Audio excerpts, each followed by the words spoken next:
A lone Nazi soldier rides his horse through a field where a battle has been fought. He rides among the dead bodies and blown-up tanks and vehicles. As he rides past a seemingly busted tank, U.S. Army Staff Sergeant Don Wardaddy Collier, Brad Pitt, jumps out and stabs him repeatedly. He sets the horse free and returns to the inside of his tank where the rest of his crew, Trini, Gordo, Garcia, Michael Peña, Boyd, Bible, Swan, Shia LaBeouf, and Grady Travis, John Bernthal, wait. They are clearly tired and battle-hardened as they argue and berate each other as Grady attempts to fix their tank. Grady finally fixes the tank and they drive back to base. After arriving at the base, Collier orders his men to quickly refuel and resupply the tank and get it ready to move out again. He is stopped by a lieutenant who asks what happened to the rest of his platoon, and Collier tells him that his tank, Fury, is the only one remaining of the platoon. Collier takes a quiet moment for himself and breaks down briefly, feeling the rigor and stress of the war. A young soldier, Norman Ellison, Logan Lerman, approaches Collier and tells him that he's been assigned to his tank crew. Collier is angry that someone so young would be assigned to his crew and questions Ellison. Ellison tells him he's been in the army for only 8 weeks and has no tank training as he was trained as a typing clerk. Ellison meets the rest of the crew who are also dismissive of him. They go through his pack and question him, though they clearly don't actually care about his answers. Bible asks Ellison about his religion and asks him if he's been saved, as he is continually trying to save his whole crew. The crew orders Ellison to get a bucket of hot water and clean out the inside of the tank. When Ellison gets inside, he sees that the previous gunner was killed inside when the tank took a hit. He cleans up the gruesome remains, including a piece of the gunner's face that was blown off, and exits the tank to vomit when it becomes too much for him. Collier becomes enraged when he sees that an SS officer is being marched through the U.S. base as he is being taken to the commander for questioning. Collier tries to beat him, but his crew holds him back. Collier meets with 3 other tank commanders, and they are clearly a tight-knit group. The lieutenant tells them that their new orders are to head out to meet Baker Company and then to take over a small town, and he will lead the convoy in his own tank. The convoy begins to pass a dense forest and Collier warns them to shoot at anything they see because German soldiers could be hiding, waiting to attack the tanks. Ellison sees someone moving through the bushes, but hesitates when he sees it's a child. Gordo calls it out at the last second before a Panzerfaust warhead is launched at the lead tank, instantly setting it aflame. Everyone fires into the bushes while the lieutenant in the lead tank, completely engulfed in flames, screaming in agony, shoots himself in the head to keep from burning alive. Collier berates Ellison for failing to shoot and tells him the lieutenant's death is his fault. They find the bodies of 3 soldiers, who were firing at the tanks, young children, dressed in Hitlerjugend uniforms, in the woods. The convoy continues, led by Collier, and meets Baker Company. Collier meets with Captain Wagoner, Jason Isaacs, the man in charge. Wagoner asks Collier to take the 4 remaining tanks and some of his troops and go rescue men who are trapped in a field, fighting a German troop that are armed with anti-tank weaponry. After rescuing the men, they will rendezvous outside the town they are to overtake and go in together. Collier suggests a different route for the mission, and Wagoner tells him that he knows his reputation and trusts his instincts. Collier leads the 4 tanks to the battlefield and belittles Ellison, warning him that he'd better kill as many Nazis as possible. The tanks reach the field where the U.S. Army troops are hunkered down. The tanks turn into the field, approaching a tree line where the Germans are based. As the tanks pass the troops lying in the field, the troops roll into the trail of the tank, taking cover behind it and joining the troops as they approach the tree line. The Germans open fire and the tanks return fire. Again, Ellison hesitates to shoot, and when he does, he misses wildly and takes far too long to reload his gun. The rest of the crew is a well-oiled machine, loading the shells over and over again. The Germans fire their anti-tank guns, and the U.S. tanks fire back furiously to take them out before they are killed. The troops run out from behind the tanks to enter the fight, and soon, the battle is over with all the Germans killed. However, the troops find one German soldier in the woods and bring him to the center of a circle of soldiers. They all laugh as they shove him around and taunt him. The Solider begs for mercy, showing pictures of his wife and 3 children to Collier. Collier orders him to his knees and drags Ellison out of the tank. He gives Ellison a handgun and orders him to kill the German soldier. Ellison refuses to do so, saying he's unarmed and surrendering, and Collier hits him over and over, telling him that he's endangering the soldiers if he refuses to do his job, which is killing Nazis. Collier tells him that the Nazi's job is to kill him, and it's his job to kill the Nazi, so he has to choose whether he will kill or be killed. Ellison sobs and tells Collier to kill him as he can't bear the war. Collier takes Ellison in a chokehold and puts the gun in Ellison's hand, putting his finger on the trigger and then puts his own finger on top of Ellison's finger on the trigger. He keeps trying to get Ellison to do it himself, and then finally Collier pulls the trigger over Ellison's hand. The other men stand around and cheer. They continue to the town where they reconvene with Wagoner and the rest of the troops. They slowly go through the town, expecting German soldiers to be laying in wait to attack them. Collier asks an elderly German man walking about where the soldiers are hiding, only to watch him be shot through the head by a sniper, setting off the battle. They encounter pockets of Germans hiding in various buildings.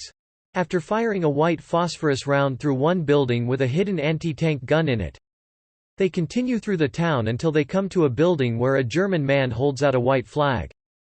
Collier calls the man out and the German man tells him that the soldiers inside want to surrender. Collier agrees to let them exit the building with their hands up. More children in army uniforms run out of the building, followed by an adult wearing an officer's uniform. Collier asks the German man if the officer is the one who's been stringing up children along the road. The German man nods. Collier orders one of the troops to kill the officer on the spot. As the troops celebrate taking over the town, they pilfer jewelry, alcohol and other items from the town. They carouse in the streets, and Gordo drunkenly escorts a German woman to the tank while Grady stands by, waiting for his turn. Collier forces his way into the apartment and asks the woman if she's hiding soldiers, and she nervously tells him that she's not. He searches the apartment, before finding a beautiful, young woman, the woman's niece, hiding under the bed. They are both trembling with fear. Collier tells Ellison to lock the door and tells the women to sit down. He speaks to them calmly in German. He tells the older woman, Irma, Anna Maria Marinka, to bring him hot water. He gives the younger woman, Emma, Alicia von Rittberg, 2 packs of cigarettes as a gift.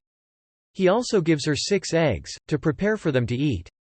Irma and Emma calm down as it seems that Collier and Ellison are not there to hurt them, and they prepare lunch for the men. A Solider enters the apartment and tells Collier that Wagoner wants to speak with him. The crew gets up to leave but Ellison tries to talk to Emma, asking for her address so he can write to her. She tearfully embraces him, but Grady drags him away as they reach out for each other. Wagoner tells Collier that a pilot saw German troops marching toward a U.S. supply base where many medics and supplies are stationed. However, the pilot cannot report anything about the number of troops or vehicles or anything as he was being shot at, so they have no idea what they will be up against.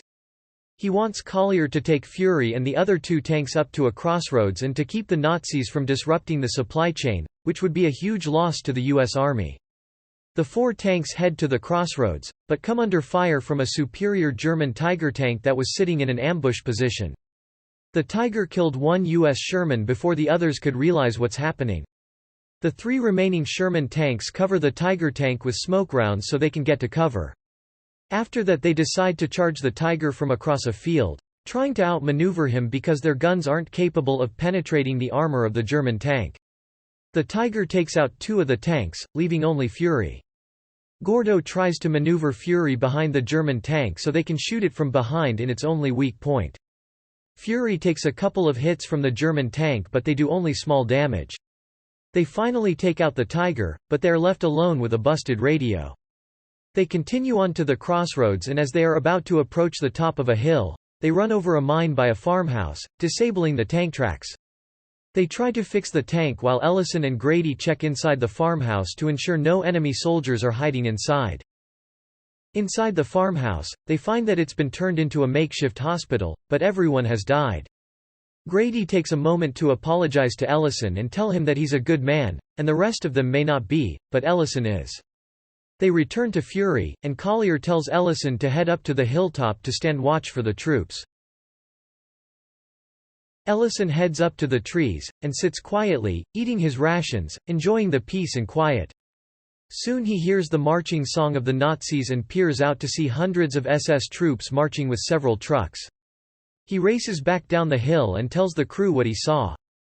Grady, Gordo and Bible gather their guns and packs, hoping to find somewhere to hide before the Nazi troops arrive, knowing the 5 of them alone cannot stop hundreds of German troops.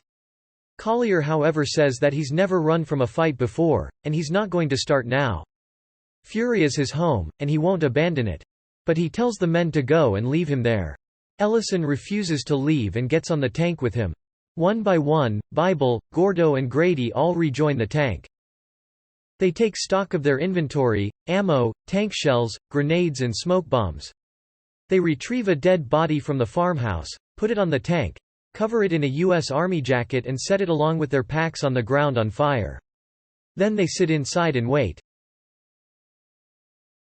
The men smoke and talk to pass the time, repeating a refrain, "Best job I ever had," about Fury, at first sarcastically, but then deeply and meaningfully. Collier opens a bottle of liquor, which they pass around. The Germans approach the tank, seeing the body on fire and assuming that the tank must be destroyed and its crew is dead. The men inside wait as more and more enemy soldiers get closer to the tank, climbing on board as well as clustering closer together. Suddenly, Collier and his men throw out several grenades and open fire on the Germans, catching them by surprise. The Fury crew fires shell after shell and guns down dozens of German troops. When the Nazis try to run inside the farmhouse for cover, they fire white phosphorus shells at the house. Ellison runs out of ammo for the bow machine gun, and Collier and Bible decide to grab one of the turret-mounted MGs outside the tank while Gordo and Ellison lay down cover fire from their handheld guns. They pop open the tank cover, throw out smoke grenades and grab the machine gun and some ammo from outside. Bible jumps down to the ground, hoping to grab guns off a dead Germans when he is tackled by another German. They fight until Ellison suddenly appears, shooting the Nazi dead. Bible and Ellison jump back into the tank with the new ammo, but before they are able to close the hatch, a Nazi climbs on board the tank and shoots Collier in the arm. Collier drags the Nazi into the tank, and he turns the Nazi's own knife on him and slashes his throat. The SS troops prepare to launch an attack with anti-tank weapons. They sneak closer in the cover of the darkness and the smoke. They assault the tank and one anti-tank projectile pierces the turret of the tank, hitting Grady and killing him instantly. Gordo opens his hatch to throw out more grenades, but when he stands, he is shot, dropping a live grenade into the tank. Ellison calls out that there is a live grenade. Gordo grabs the grenade and holds himself over it to protect the other men by covering the fragments with his body. Ellison again runs out of ammo, so Collier decides he will man the second exterior machine gun mounted to the turret. He opens the hatch to jump out and calls out for Bible to hand him the rest of the grenades. When Bible sticks his head out to hand them to him, he is shot through the head by a sniper. Collier gets behind the exterior gun and guns down as many Nazis as he can until he is also shot several times by the sniper. He crawls back into the tank with Ellison. Ellison tearfully tells Collier that he's scared, and Collier says that he's scared as well. Ellison wants to surrender, but Collier tells him he shouldn't, as he will still be tortured and killed. He asks Ellison if he can see the hatch below him. He replies that he does, and Collier tells him to get ready. The Nazis are on top of Fury, and then open the hatch and drop an explosive inside. Collier tells Ellison to go for the hatch. He opens it and dives down below the tank, hitting the ground, and he hears the explosive go off inside, killing Collier. Ellison quickly tries to scoop out a hole so he can hide beneath the tank. The Nazi troops seem to believe the whole crew is dead, when one soldier crouches below with his flashlight and sees Ellison. With tears in his eyes, Ellison holds his hands up. The Nazi soldier says nothing and walks away. Hours later, Ellison abruptly awakes to hear someone approaching. He climbs back into the tank, retrieves Collier's handgun and waits for the hatch to be opened, prepared to shoot them. When the hatch is opened, he realizes that it is U.S. Army troops and medics. They retrieve him from the tank, tell him he's a hero, put him in an escort vehicle, and send him away as the rest of the troops continue on.